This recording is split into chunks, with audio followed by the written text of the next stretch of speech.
Well, hello to our church family, our Dome Church family. Want to say thank you for checking in with us. And we're trying to put out some information to you regarding where our church is going, what we're doing in the middle of this coronavirus issue that's taking place in our world. And so it is making some changes, and we want to make you keep you abreast of all the changes that we've got going on. So because of our government saying that it went from, within just maybe 3 days, we went from 250 people or less to 50 people or less, and then to 10. And so because of trying to keep groups away from each other of less than 10 people, we've had to stop our services. And not only that, but our Assemblies of God headquarters for Arkansas has put out a memo for all of our churches saying that actually until April, we need to discontinue any services that we have going on and to do something like what we're doing here through a digital format. Which is still a way for us to get together, however we can't do it corporately. And so because of some liability issues through government, through denomination, we've had to suspend our services, and we want to pick our services back up. As of right now, today is Wednesday, March the 18th. As of right now, our next service at church will be Sunday, April the 5th. So we're having to wait, and again, as things change almost on a day-by-day basis, we'll let you know what's going on and what's taking place and when we'll be back together. One thing I did want to approach with you is there was some concern about somebody in our church having the coronavirus, and this is not true. Something that had happened was there's a church in Cleburne County, whether it's Greer's Ferry or Shirley or somewhere in there. They had a service there where several of their people have apparently tested positive for the coronavirus, and we did have a couple of our people that were there, and they have come back and are not showing symptoms. However, somebody was there in our church Sunday morning, and so we've because of things with our government and our denomination, we went ahead and shut everything down, did a deep clean in the church, and we're leaving it unoccupied. And so all those things will be neutralized. And so nothing to worry about, nothing to panic over. A possibility somebody came through that had been somewhere that had it, but nothing major. And so we're not gonna play up any kind of fear or anything like that. And we're just gonna believe everybody's fine, everybody's healthy, and we're gonna keep moving on. So as we have updates, we're going to be presenting them to you here on our website, our Facebook page, and try to keep you in the loop of everything that's going on and taking place and what is taking place. We're having to make some tough calls, and because we're stopping services or having to change the way we do it, it's not that it's bad, it's just that it's different. And it's always easy to look at leadership in retrospect. When all this is said and done and all these things are over with, there's thoughts that perhaps this will be over in a few weeks, possibly at the latest by July, everything will be done and taken care of. In the meantime, we're having to make some decisions. And so we ask that you would pray for your leadership, because we're trying to make the best decisions for you, especially when you have people's well-being in your hands. And are we going to we'll find out later on, did we make the right decisions? Did we make wrong decisions? All we can do is make decisions with the information we have at hand at the moment. And so these are the things that we're trying to do. And so good or bad, we'll find out. But be praying for us, because we want to make the right decisions for our church, for our community, and those that are around us. So what we are going to do, we're going to make this available tonight, Come Sunday, we're going to have a message. I'll prepare a message, and we'll have those out there on our Facebook page and website. We'll have these available and for Bible study and services. And so we're going to be doing that on a digital format, just so as a pastor, I want to keep bringing the word to you and keep speaking into you. And so we'll be making some of these things available on Sundays and Wednesdays until they tell us we're good to go and we can go back to church and we can all be back together. What I want to urge you to do is while you're at home, spend time praying. This is perfect opportunity for you to make that one-on-one relationship with God vital in the Word, in prayer time. You can get on television or on your digital media formats, and you can be learning from the Bible, listening to other ministers. If you recall, church family, we gave everybody a subscription to Right Now Media, and we're going to make those links available to you on our Facebook page and website, to where you can go and get onto those things. Thousands upon thousands of incredible Bible studies and things that are available to you for free. And so there's no reason why you can't be growing spiritually. You can't be staying in tune with God in the midst of all these things. And I want you to be praying for our government, for our country, for our church, for our community around us, because as we're in the midst of stuff that we've never been through in our generation, we want to be sure we're doing it right. And so keep us in prayer and keep lifting it up to the Lord.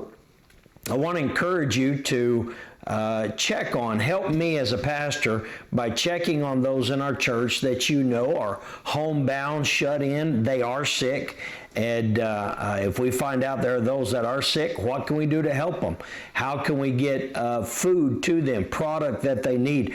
This is a perfect opportunity for the church to be the church, as it was in the early days back in the book of Acts, and where we can meet the needs of those that are around us.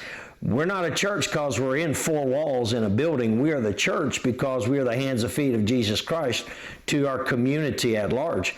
So I'm asking you to help me help our community by being in contact with people, by talking with them.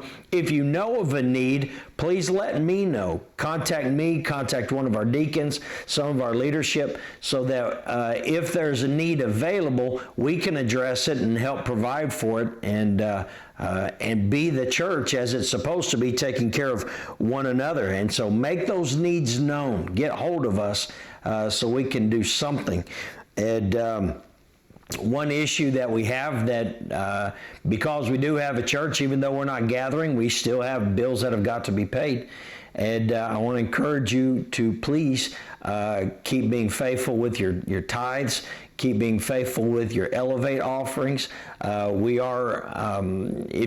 trying to create a drop box at the church for those that can just come by and drop it off, or you can mail it to our church P.O. Box, P.O. Box 807 in Mountain View. And or we are creating right now, as we speak, we are creating a digital online opportunity to be able to give to different things.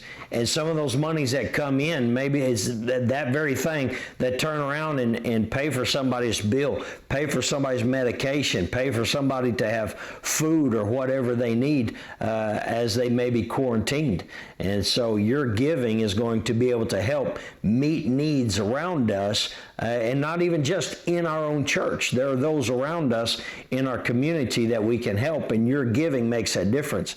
And so please stay tuned and look for giving sites that we're going to make available to you through a group called Tidely, and that way that you can give online, give through your debit card, give on your phone, or opportunity that you can just mail your check to us or drop it off. And this is an opportunity, an opportune moment for the church to really be making a difference. And it's not a time to hunker in the bunker and be afraid. This is a time to know that God is still in control of things. God's got this. And we'll find out whether or not this is the ground zero kind of turbulence that some are predicting it to be, that this is a devastating thing, or it could amount to, on the grander scale of life, it wasn't much. And we don't know, but what we do know is this: God is faithful and God has us. And so as we're giving you this information, let me end with this. I want to end with a scripture found from 1 Peter chapter 1. And verses 6 and 7 tell us this. It says, "So be truly glad, there's wonderful joy ahead, even though you must endure many trials for a little while." Not being able to go outside can be a trial. Not being able to go to Walmart can be a trial. Not being able to come to church with one another can be a trial. And the Bible says right here in 1 Peter chapter 1, it says we're going to have those trials. We're going to face those things, if not in this, in other ways, in other measures that you've already experienced in life. And the Bible tells us, it says, these trials will show that your faith is genuine. Nothing is going to tell this world that you are born again, that you're sold out for God, that you are the true, real deal. Nothing's going to say that to this world like how you go through this experience. If you go through this experience with fear and terror and you don't know what to do, then you truly don't have that faith that God is going to take care of you. Instead, we're there with one another, sharing with one another, knowing that our faith is in a God who's got us. And that even if the worst case scenario happens, we still have a heaven to gain. That is our ultimate goal and home, not here. So the Bible tells us these trials will show that your faith is genuine. It is being tested as fire tests and purifies gold, though your faith is more precious than mere gold. So when your faith remains strong through many trials, it will bring you much praise and glory and honor in the day when Jesus Christ is revealed to the whole world. Jesus Christ is being revealed to this world today by how you handle these things, by how you live through these things. So I'll encourage you, live through it. Don't be afraid. Don't panic. God will take care of us. Can it be difficult? Yes. I'm not so concerned about the virus as I am the economic fallout from what this virus does. But I will tell you this: God's got you, God's got me, God's taking care of us and is going to continue to take care of us, but we need to be His hands and feet to this world, letting them see through us and how we react to all of this, that it's all going to be all right. God is truly God. He has not gotten rid of any of His power or any of His glory. He is still the strong and mighty God that He's always been. So I want you to stay in tune with us. We're going to keep having church, and while we can't do things the way we've always done it, we can find new and creative ways to meet a need and to still show Jesus to our world and still be learning and growing in God in the midst of all this. So keep looking at our Facebook page, keep looking at our website, keep finding these things that are available, and just on behalf of this pastor's heart, everything's going to be okay. I love you. I'm proud of you. I believe in you. Everything is going to work out just fine. And we'll be sharing more and more until the day we can all be back together in church again. So God bless you. Have a wonderful evening, wonderful rest of your day whenever you're watching this. And we'll get you more information as we have that information. And until then, we'll see you Sunday online through Digital Church. God bless you.